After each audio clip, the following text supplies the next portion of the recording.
You are about to hear America's Siberian Adventure by William S. Graves, narrated by Joel Schrank.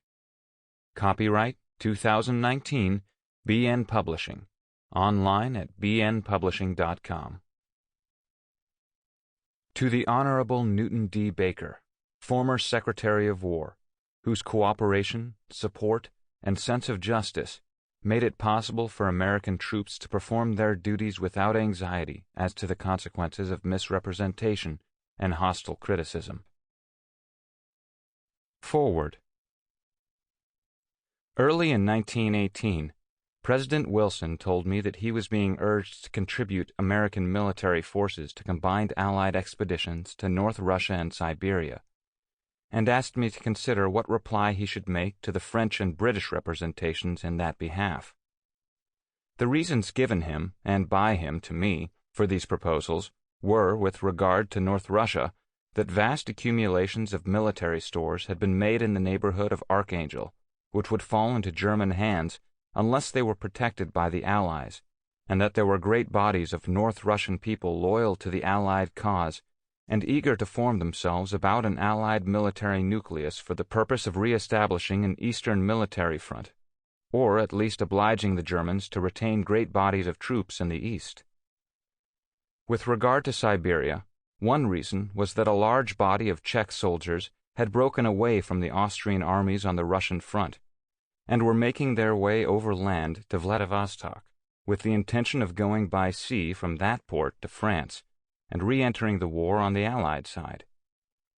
These Czechs were said to be inadequately armed and without subsistence, except such as they could gather on the march, and to be in need of protection from organized bodies of German and Austrian prisoners who, after the November Revolution in Russia, had been released from the restraints of their prison camps and organized by German officers into effective military units for the purpose of making Russian resources available to Germany and Austria, and, where possible, harassing Russians favorable to the Allied cause.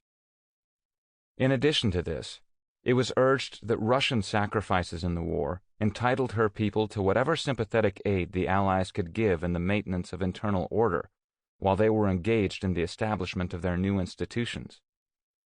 This consideration had already led to the dispatch of the so-called Stevens Commission to Siberia to assist in the rehabilitation and operation of the railroads upon which the life of the country depended.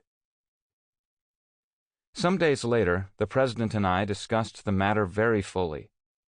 I urged the view of my military associates that the war had to be won on the Western Front, that every effort should be made to concentrate there the overwhelming force necessary to early success, and that all diversions of force to other theaters of action merely delayed final success without the possibility of accomplishing any relatively important result elsewhere. The President was impressed with this view to such an extent that he sent for the Chief of Staff and discussed with him both the possibility of re-establishing any effective Eastern Front and the effect of the proposed expeditions on the strength of the Allied armies on the Western Front. At a third conference, the President told me that he was satisfied with the soundness of the War Department's view, but that, for other than military reasons, he felt obliged to cooperate in a limited way in both proposed expeditions. The reasons moving the President to this determination were diplomatic, and I refrained from discussing them. The circumstances, as represented to him, seemed to me then, and seem to me now, to have justified the decision, although subsequent events, in both instances, completely vindicated the soundness of the military opinion of the General Staff.